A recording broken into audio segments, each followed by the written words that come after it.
Hi గురు, నమస్తే. ఎందుకు గురు నా వంటలు అంటే అంత చిరాకు నీకు? అవి వంటలు కాదురా, మంటలు. సర్లే, ఈసారి మంచి అడవి దొన్న మాంసం తీసుకొచ్చా చూడు. సరే కానీ అది కూడా చూద్దాం.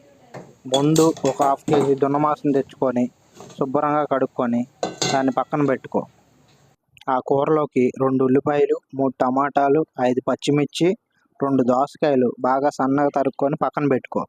తర్వాత స్టవ్ వెలిగించి ఒక కడాయి పెట్టుకొని దాంట్లో ఒక 6 స్పూన్లు నూనె వేసుకో. నూనె లేకపోతే మాత్రం నాన్ వెజ్ కూరలో రుచి ఉండదు. మరీ చెప్తున్నా, గుర్తు పెట్టుకో. నూనె బాగా వేడెక్కాక కరివేపాకు, పచ్చిమిర్చి వేసుకొని అలా దోరగా వేపుకో. అవి బాగా వేగాక సన్నగా తరుగు పెట్టుకున్న ఉల్లిపాయలు వేసుకొని అవి బాగా గోల్డెన్ బ్రౌన్ కలర్ వచ్చేదాకా వేపుకో. అవి బాగా వేగి గోల్డెన్ బ్రౌన్ కలర్ వచ్చాక అందులో ఒక 4 స్పూన్ల అల్లం వెల్లుల్లి పేస్ట్ వేసుకో. దాన్ని పచ్చివాసన పోయేదాకా బాగా వేపుకో నూనెలోనే. ఎరా మర్చిపోయి అడవడం, నువ్వు దొన్న మాంసం ఇలాంటివి కూడా తింటావేంట్రా? తప్పేమైంది గురు, తినేవాళ్ళు గబ్బిని తినట్లా, పాముని తినట్లా, ఇది కూడా ఇంతే.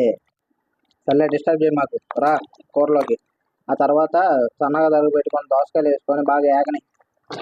కాదురా, ఈ వీడియో కానీ మోడీజీ చూశారనుకో, నిన్ను కట్టేసి నీ తోట వేపేస్తాడు, తందూరి చేస్తాడు నీ తోట.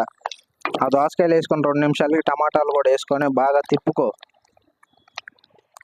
ఎరా అబ్బాయి, నాన్ వెజ్లో టమాటా ఎందుకు వేస్తారో చెప్పరా? ఎందుకు వేస్తారేంటి? వేయాలి కాబట్టి వేస్తారు. ఎందుకురా అంత చిరాకు పడతావు? నేనేదో క్యాజువల్గా అడిగా, క్యాజువల్గా చెప్పు అంతే. సర్లే గురు, వంటకంలో రా. ఆ తర్వాత కొంచెం పసుపు వేసుకొని బాగా ఏగని. పసుపు. ఆ తర్వాత తెచ్చుకొని 1/2 కేజీ దొన్న మాంసం వేసేసుకో. వేసుకొని ఎలా కలుపుతావో తెలీదు, నీ ఓపిక. మొక్క, టమాటా, ఉల్లిపాయ, మసాలా, పచ్చిమిరకాయ, కరివేపాకు మొత్తం మొక్కకు పట్టేలాగా వేపాలి రోయ్, అది గుర్తుపెట్టుకో. యారా, నాకు తెలియక అడుగుతా, ఇంత సొల్లు ఎందుకు? మొత్తం బాగా కలుపుకోరా అని చెప్తే సరిపోద్ది కదా. నువ్వు బాగా ఓవర్ యాక్టింగ్ చేస్తున్నావు రోయ్, చెప్తున్నా మరి గుర్తుపెట్టుకో. సర్లే, ఆ తర్వాత ఒక 5 నిమిషాలు మూత పెట్టి బాగా ఉడకని. మూత తీసి చూశాక బాగా ఉడుకుతూ ఉంటుంది కూర. అప్పుడు అందులో నీకెంత ఉప్పు కావాలంటే ఉప్పు, ఎంత కారం కావాలంటే అంత వేసుకోరోయ్. మరీగా చెప్తున్నా, కారం ఎక్కువ వేసుకో, ఎందుకంటే ఇది నాన్ వెజ్ కదా. నాన్ వెజ్ కూరల్లో కారం, నూనె ఎక్కువ ఉంటేనే రుచి, లేదనుకో నువ్వు కూరగాయలు అన్నట్టు ఉంటుంది. అవి వేసుకున్న తర్వాత ఒకసారి బాగా కలుపుకొని ఆ తర్వాత ఒక 1/2 లీటర్ వాటర్ తీసుకొని అందులో పోసేసుకో కూరలో. ఆ వాటర్ పోసిన తర్వాత మూత పెట్టి 45 నిమిషాలు సిమ్లో ఉడికించుకోరే. ఎంత సిమ్లో ఉడికించుకుంటే కూర అంత టేస్ట్ వస్తుంది. ముందుగానే చెప్తున్నాను, ఎంత సిమ్లో పెట్టి ఉడికించుకుంటే అంత మంచిది, కూర కూడా అంతే టేస్ట్గా ఉంటుంది. 45 నిమిషాల తర్వాత మూత తీసి చూడు, కూర అంతా దగ్గర పడిపోయి వాసనకి ఇల్లంతా అదిరిపోద్ది, నీకు గుమగుమలాడిపోద్ది.